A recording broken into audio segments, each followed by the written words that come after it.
La plupart des Africains, pendant la période du Covid, notre référence était le docteur Raoult. Parce qu'on n'avait pas une référence africaine pour dire, par exemple, comme le docteur disait tellement, je ne savais pas qu'il y avait des vaccins qu'on produisait ici.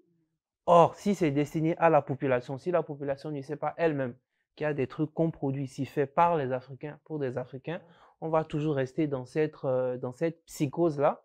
Et il y aura toujours ce schisme entre ceux qui pensent que d'accord, ça va me sauver, et les autres qui vont se dire que d'accord, mais voilà, je ne sais pas trop.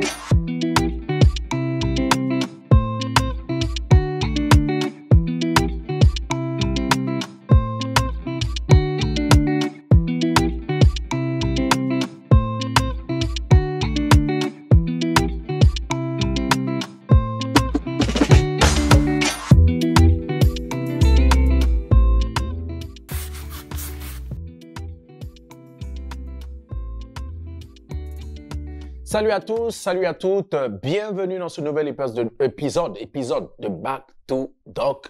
En tout cas, heureux de vous retrouver avec ma très chère, charmante collègue Bibiche, tout droit venu du Congo. Moi, c'est Salif, je viens du Burkina Faso. Et on est avec deux charmants invités qui vont se présenter à vous tout à l'heure. En tout cas, on est heureux de vous retrouver. Bibiche, comment ça va? Ah, très bien, hein. Moi je vais bien et voilà, je me sens toujours bien quand je suis sur ce plateau avec ces jolies couleurs, ça me met de bonne humeur en tout cas, oui, et les fleurs derrière toi, voilà, le décor est planté, tout est là pour entamer notre sujet d'aujourd'hui avec nos invités, tu l'as dit. À côté de moi, c'est Edmé Voilà, de Bénin, oui, ça va? toujours. Ah, toujours. C'est Avec le la plus réponse, important. hein, bah oui, c'est le plus important en tout cas. Il faut Oui. positiver, tout va bien, Oui, tu respires, tu es en santé, la vie va bien. oui, de toutes les façons, la vie continue, hein, quel que soit le problème et tout. Positiver, ça c'est une très bonne réplique. Et à côté de À côté de moi, on a Barry Mustafa, qui est infirmier et chef de poste responsable de vaccination, mais je pense qu'il a un thème beaucoup plus approprié pour se présenter. Moi, je ne veux pas survoler. Donc, je vous donne la parole, Monsieur Barry, pour vous présenter. Merci beaucoup. Bonjour. Donc, je salue tout le monde. Donc, c'est Mamoudou Moustapha Bari. Je suis infirmier diplômé d'état de formation. Je suis responsable de la vaccination. En même temps, donc, je suis chef de poste au niveau d'une structure de santé. Merci. Ah oui, donc la vaccination, le vaccin, ça le connaît, il connaît. Voilà, on va, Le décor est oui, planté, hein. voilà, le décor est planté. On va discuter un peu là-dessus. Il y a beaucoup de choses qui se disent hein, autour du vaccin. Et d'ailleurs, le vaccin, euh, on en prend depuis, avant même de venir au monde, je vais dire. La femme enceinte, elle prend le vaccin, elle prend pour elle, pour le bébé qu'elle porte. Voilà, donc c'est important pour la vie, le vaccin. Effectivement, le vaccin, donc, c'est très important parce que ça existe depuis très longtemps, depuis des années hein, maintenant.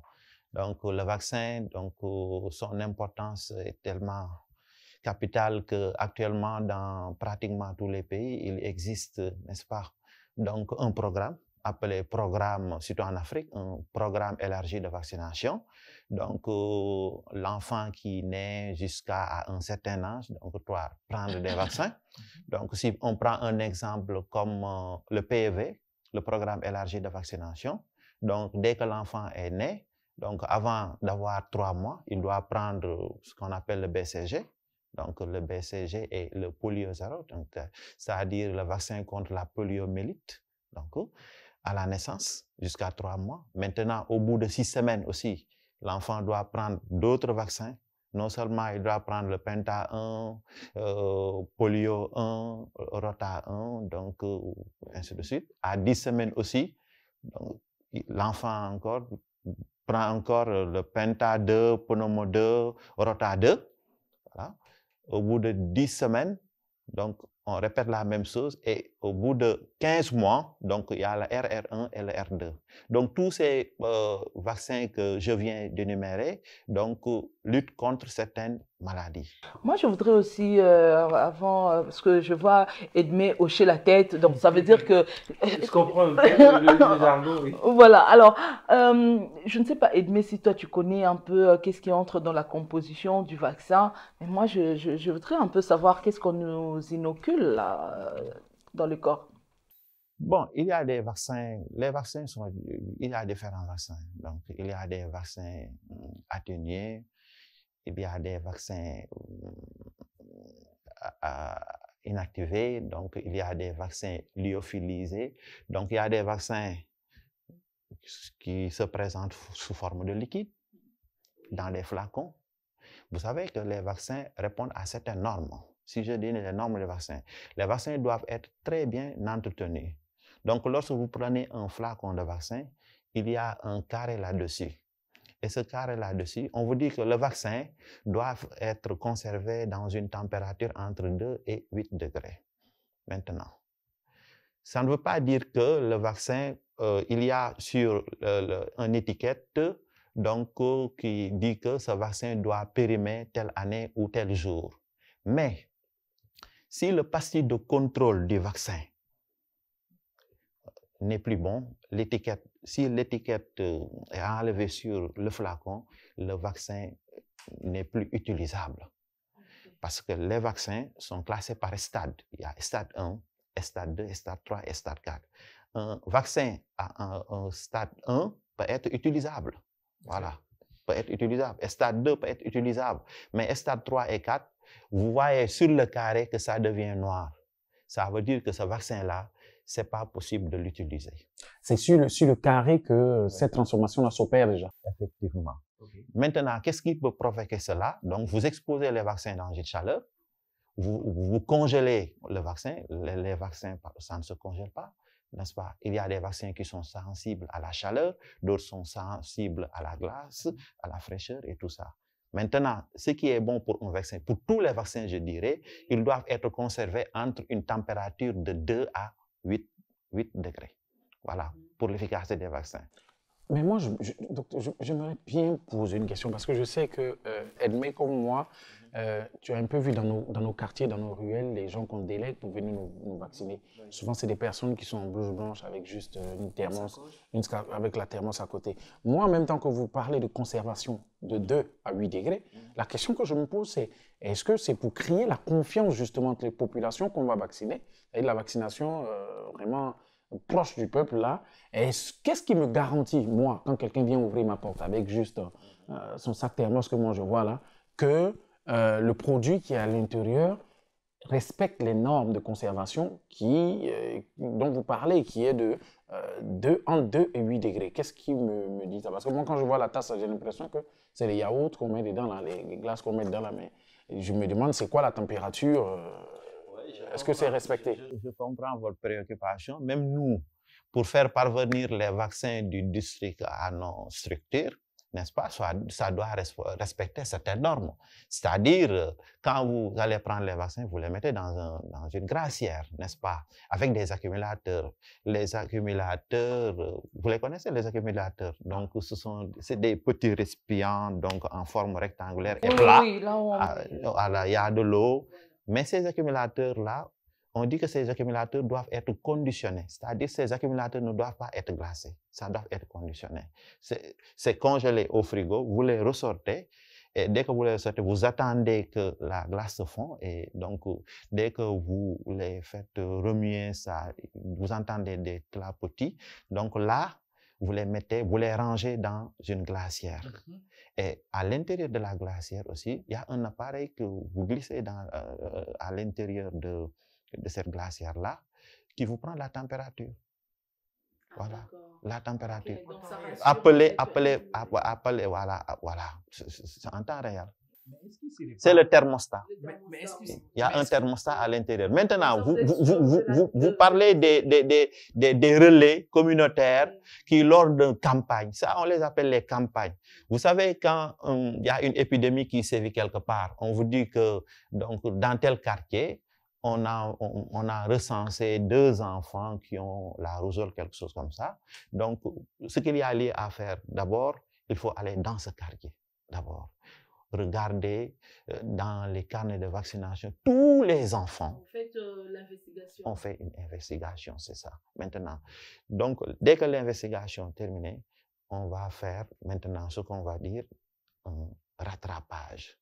Ça nous permettra de recenser tous les enfants qui sont dans ce secteur-là et dont la vaccination n'est pas complète. Vous savez, les mamans parfois débutent bien, mais il y en a qui c'est négligé parfois au niveau des rendez-vous. Maintenant, ces relais-là sont formés d'abord avant d'être sur le terrain. Ces relais ont des glacières et à l'intérieur les accumulateurs et les vaccins bien rangés.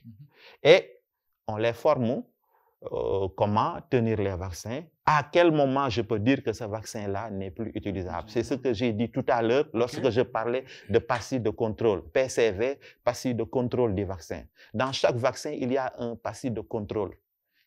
Et si on vous explique, on vous forme sur ça, vous le maîtrisez. Oui, mais docteur, moi, c'est vrai que ce que le docteur explique, c'est truc, mais c'est sûr que les vaccins viennent d'ailleurs, on les envoie ici, on les conserve, et on truc. Mais la solution aujourd'hui, pour nous, est-ce que ça ne serait pas de fabriquer, pouvoir l'Afrique elle-même, le continent elle-même, pouvoir fabriquer les vaccins sur place, pour qu'on ne nous permette pas de fabriquer nos vaccins sur place et de pouvoir les utiliser directement. Est-ce que ça ne va pas permettre aux populations d'avoir un peu plus confiance et surtout faciliter la distribution? Parce que comme il y a un problème de conservation et tout, est-ce que cette solution-là, qu'est-ce que tu en penses? C'est une bonne préoccupation, mais en fait, moi, je voulais plutôt, c'est toujours dans le même sens, savoir d'abord est-ce que l'Afrique fabrique des vaccins. Voilà. Tous les vaccins ne sont pas importés. Il y a des vaccins qu'on fabrique ici, donc notamment Pasteur. Même en ce qui concerne la COVID-19, des vaccins, on a commencé à fabriquer des vaccins ici, même pour le... Ici, particulièrement. Vous citer des exemples? Non, Covid, vous dites vaccin pour la Covid. Oui, des vaccins. Oui, bien sûr. Il y a des vaccins qui sont fabriqués ici au Sénégal. Ce ne sont pas tous les vaccins qui sont importés. Hein. Donc, en Afrique, on fabrique des vaccins, certains vaccins, maintenant. Voilà. Maintenant, la COVID-19, donc, c'est venu comme ça. Tout le problème qu'on a rencontré, on l'a rencontré lors de cette pandémie, parce que pour vacciner une partie de la population, on a rencontré d'énormes difficultés. Certaines personnes n'avaient pas confiance à la vaccination. Donc, d'autres se méfiaient vraiment. Et jusque-là, je dis que jusque-là, ça persiste. Parce que, juste actuellement, au moment où je vous parle, les vaccins existent au niveau des structures de santé.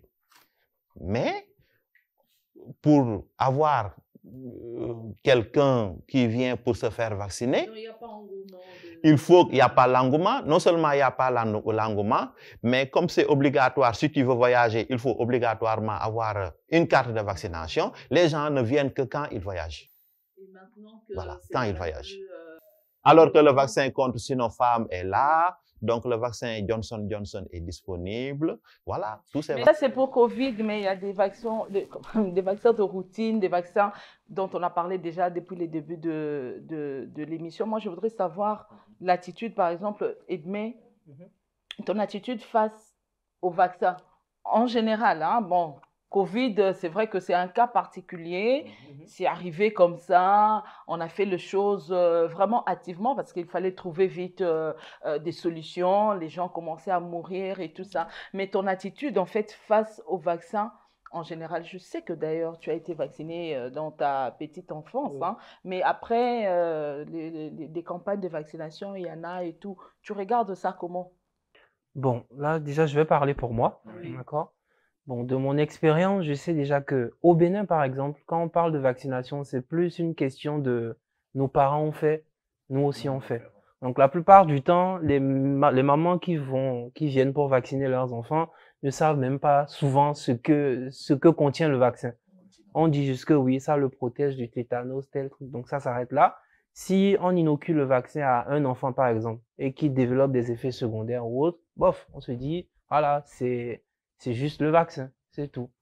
Donc, bon, pour revenir à ce que le docteur disait tout à l'heure, par rapport au fait que les gens ne viennent pas, moi je me dis, en tant que citoyen, je me dis, est-ce qu'il ne faudrait pas peut-être essayer de faire la promotion d'une politique comment dire, de la recherche scientifique? Parce que si je reprends le cas du Covid, dont on parlait tout à l'heure, il y a eu beaucoup d'intox, il y a des gens qui disaient, ouais, ça venait des Blancs, voilà, c'était juste pour réduire la population, pour inoculer des trucs. Moi, je me dis, le problème, c'est que, est-ce qu'il ne faudrait pas peut-être faire cette culture de la recherche scientifique en promouvant, je sais pas, l'étude scientifique sur, par exemple, des recherches et tout. Oui. Parce que la plupart des Africains, pendant la période du Covid, notre référence était le docteur Raoult. Parce qu'on n'avait pas une référence africaine pour dire, par exemple, comme le docteur disait tellement, je ne savais pas qu'il y avait des vaccins qu'on produisait ici.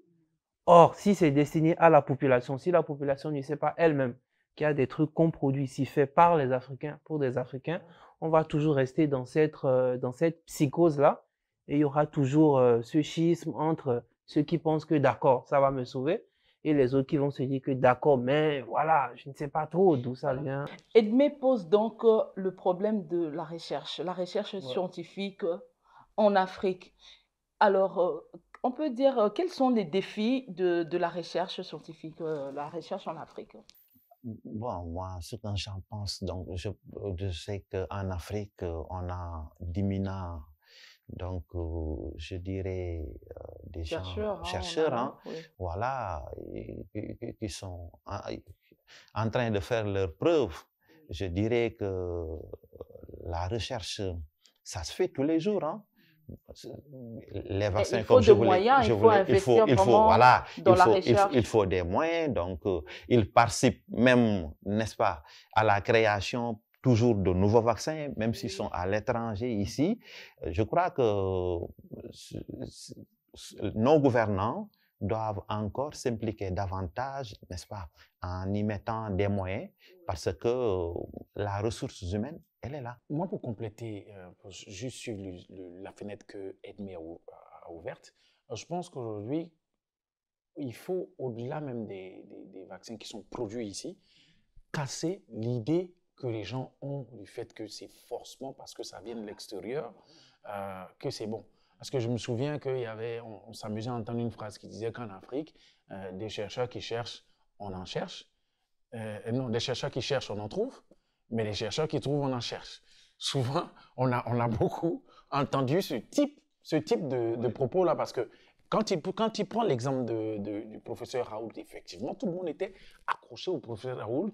Limite, c'est comme si un chercheur africain sortait et qu'il sortait à cette période, qui donnait un avis sur le Covid, tout le monde allait rigoler, quoi. Tout le monde allait. Et en même temps, dans l'attitude aussi de nos chercheurs aussi, ils ne nous ont pas aidés à avoir confiance en eux, parce qu'on a eu l'impression qu'ils étaient tous terrés, eux aussi dans leur coin comme nous, à attendre, peut-être là, j'exagère peut-être un peu, mais à attendre la solution qui vient de l'autre côté. Est-ce que aussi au niveau du comportement aussi de nos chercheurs, est-ce qu'à un moment, dans leur attitude, c'est pas à eux aussi, dans la façon de faire, dans leur façon de communiquer, d'aller souvent vers comment on appelle les populations, d'avoir une autre politique et une autre approche auprès des populations qui fait que dans des moments comme ceux qu'on a vécu pendant le Covid, les populations aient automatiquement confiance aux chercheurs qui sont sur place. Moi, je me souviens que chez nous, il y a un groupe de chercheurs qui ont trouvé, j'avais évoqué le fait ici, un savon qui protégeait contre le paludisme. Mais il n'y a pas eu cette communication autour de ce projet-là qui va amener une confiance à la population sur le fait qu'il faut utiliser. Dès que ça vient d'Afrique, dès que ça vient de notre pays, dès que ça vient de quelqu'un, par exemple, qui habite Pékin ou qui habite quelque part dans un quartier de Dakar, on dit non, c'est pas bon, lui, je le connais, c'est mon voisin, lui, il peut rien créer. En fait, je me dis, le problème se situe aussi un peu là-bas. Oui, mais parfois aussi, il ne faut pas croire que dès que les vaccins, donc dès qu'on nous achemine les vaccins, on commence à les utiliser comme ça. Okay. Non. Les vaccins, on teste les vaccins, n'est-ce pas? Voilà, on teste leurs vaccins, donc il y a beaucoup d'analyses. Des contre-expertises qui sont faites par rapport à ces vaccins. Alors moi, je voulais demander en tant que technicien de la santé, quelles sont les leçons apprises vous avez l'habitude de donner des vaccins de routine. Et puis voilà, il y a quelque chose qui arrive, qui change carrément des habitudes. Quelles sont les leçons que vous avez tirées, des leçons apprises de cette période de pandémie, heureusement on espère qu'il touche à sa fin. On a appris peut-être que, comme on a l'habitude de le dire, hein, la Covid nous a surpris hein, tous. Hein. Voilà, nous a surpris de telle sorte que même au début, la manière dont on procédait, on a vu après, avec le recul, on a vu qu'il y avait eu des problèmes de communication. Parce que vous entendez quelqu'un qui a la Covid dans un quartier, on cerne tout le quartier. Tout le quartier. C'était la panique. Ou bien on enlève la personne, on l'amène au niveau de l'hôtel avec d'autres personnes encore. Vous savez, voilà, on les isolait vraiment. Ou bien les gens portent leur truc comme ça pour entrer dans un quartier. Donc, il y avait la peur, hein. Il y avait la peur. Et puis, voilà, les couvre-feux aussi empêchaient les gens de sortir, les gens de voyager, tellement qu'on ne s'était pas bien préparé. Mais à partir de là, on a tiré des leçons, on a appris que vraiment, on pouvait mieux faire. On pouvait mieux faire. Par la suite, qu'est-ce qui se passe actuellement? Au moment où je vous parle, il y a la Covid ici. Hein. On fait les tests au niveau des structures. Quand quelqu'un a cette maladie, donc on lui parle, on lui communique comment il doit se comporter, porter un masque, éviter d'aller quelque part où tu peux transmettre le virus, quelque chose comme ça. Et puis, ça guérit au bout de quelques jours. Voilà. Nous allons terminer, on va terminer sur cette note surtout positive. Mais avant de terminer, j'aimerais quand même avoir un mot d'Edmé par rapport à, si tu devais faire un résumé de tout ce qu'on a, tout l'échange qu'on a eu ici avec Bibiche, avec notre très cher infirmier Barry. Qu'est-ce que tu sortirais avec quoi de tout cet échange-là? Bon, pour résumer, je pourrais dire que avec les opinions que le docteur a défendues, et vous aviez également, je peux dire que, en fin de compte, j'estime qu'il y a des efforts qui sont faits au quotidien pour ne plus nous laisser surprendre, comme le docteur l'a dit, par de telles épidémies. Des efforts qui sont également faits pour prévenir, faire une prévention aux gens sur les vaccins, de manière à ce que ça puisse passer beaucoup plus vite et qu'on puisse endiguer des épidémies dès le départ. Et je vais finir sur le point de la communication. Parce que étant moi-même consultant en transformation digitale, je sais aussi bien, comme le docteur le dit, qu'une communication déjà mal faite dès le départ va créer beaucoup de psychose. Tout à fait. Et on l'avait vu avec le Covid, avec toutes les intox qui circulaient. C'était les États-Unis qui avaient fait ci, c'était tel qui avait fait ci. Donc, le dernier point sur lequel je vais finir, c'est qu'il faut également essayer de polariser la communication pour savoir à qui elle est destinée, comment la formuler. Si c'est une population, par exemple, si c'est au village, par exemple, on va savoir, par exemple, que si on doit axer une communication, ce sera peut-être en langue, parce que la plupart du temps, on se focalise seulement sur Dakar. Tout à fait. Quand on veut communiquer en français, il y a beaucoup de gens, même à Dakar ici, qui ne comprennent pas français, qui comprennent Wolof. Donc, polariser la communication, maintenir les efforts qui sont déjà faits et apporter, comme le docteur le disait, un suivi à long terme, comme ça, pour ne plus à l'avenir se laisser surprendre par des épidémies de cette ampleur. Alors, le même message là dans ta langue maternelle, tu le dirais comment? En tout cas... il faut polariser ça ici. Hein. Non, polarise ça. Je peux dire seulement que, bon, je ne sais pas comment formuler le mot pour mot. Non, pas mot pour mot, oui, juste le message. Beaucoup de hasard. Ça veut dire genre, bonne continuation. En tout cas, on vous accompagne.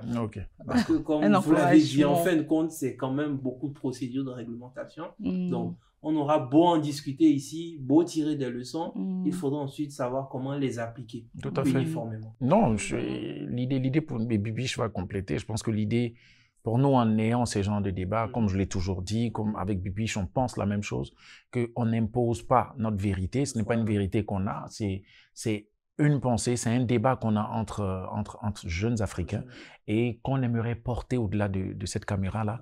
Et si ça peut susciter la petite flamme-là dans les foyers, que les gens peuvent échanger, et ça peut permettre de changer les comportements par rapport au bien-être et à la santé, c'est l'objectif qu'on recherche avec ces podcasts. Bibiche, tu as... Oui, tu as raison. En fait, il a dit, on a besoin de parler, on a besoin de communiquer, on a besoin de réfléchir, même créer des conversations, des échanges entre nous, entre amis, entre potes, entre membres d'une même famille, sur le vaccin, sur la vaccination. C'est très important de sujets, hein, de varier comme ça des sujets de conversation.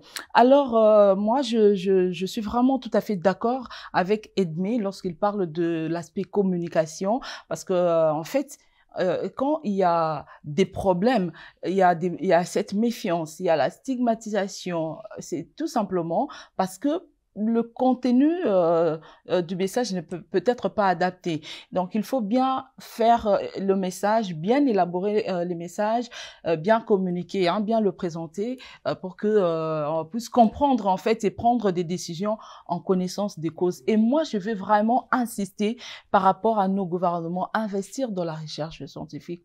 Oui, c'est très important. On a beaucoup de maladies dans nos pays. Moi, le premier problème de santé, par exemple, en RDC qui tue les enfants, c'est des maladies respiratoires, des infections respiratoires. Ensuite, il y a des maladies diarrhéiques en deuxième position et puis le paludisme en troisième position.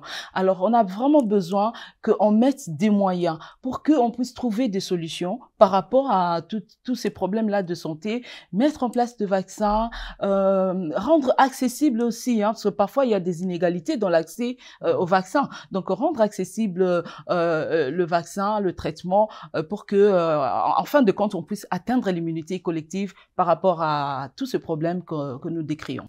Merci, Bibiche. Merci. Back to Doc.